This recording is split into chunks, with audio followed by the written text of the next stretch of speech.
Immortal, kung ikaw man ay mahilig sa mga ganitong video, mga lihim na karunungan, huwag kalimutan mag-subscribe sa akin YouTube channel at pakipindot na rin ang notification bell para lagi kang update sa aking mga video. Ang tatalakayin ko ngayon ay tungkol sa mga kabal, sa mga agimat, anting-anting, mga mutya na nakikita online na binabaril. Marami rin mga nagbi-blessing ng kanilang mga gamit, ng kanilang katawan sa kabal. Meron pong mga dinadasal sila na hindi daw po tatalaban. Kaya pinaka-blessing nila, tinataga sila ng samurai. Yung iba naman itak. Mga ka-immortal, madalas kung susuriin mo ang kanilang pag-blessing, halata pong scripted kasi po kapag sinubok yung patalim o yung itak o yung samurai, may banda na matalas at may banda na mapurol. Kapag po nagbi-blessing sila, yung banda na mapurol yun ang ginagamit nila para sa pag-blessing ng kabal. At sa pagpaputok naman ng baril, pagsubok naman ng mga agimat o mga anting-anting, mga mutya, mga medalyon, madali naman siyang gawin scripted. Ang isasalang mong mga bala, yun talagang tunay.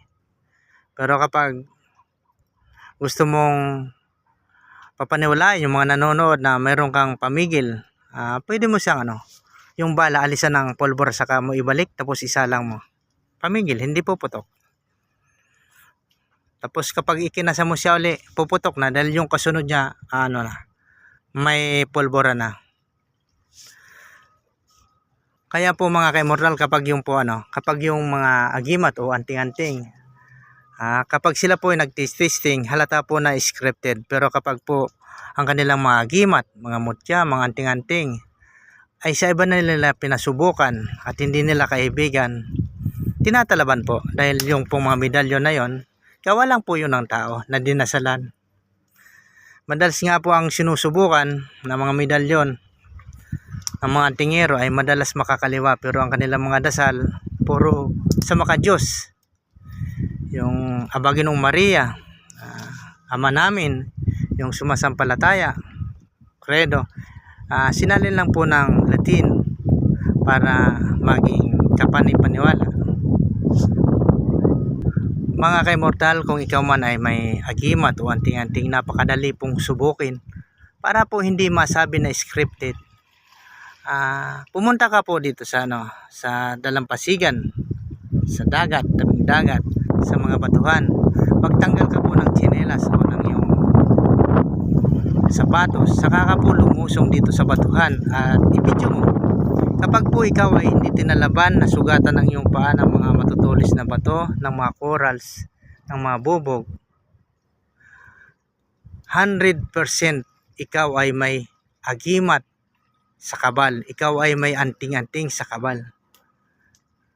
Dahil hindi po yan scripted. Yan po. Yan po ang pinaka-challenge ng mga antingero na may kabal. Dapat po lalakad sila sa mga batuhan na nakayapak.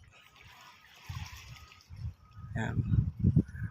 Mas matalas po yung bala, yung pinapakita nilang mga samurai itak kaysa sa mga bato.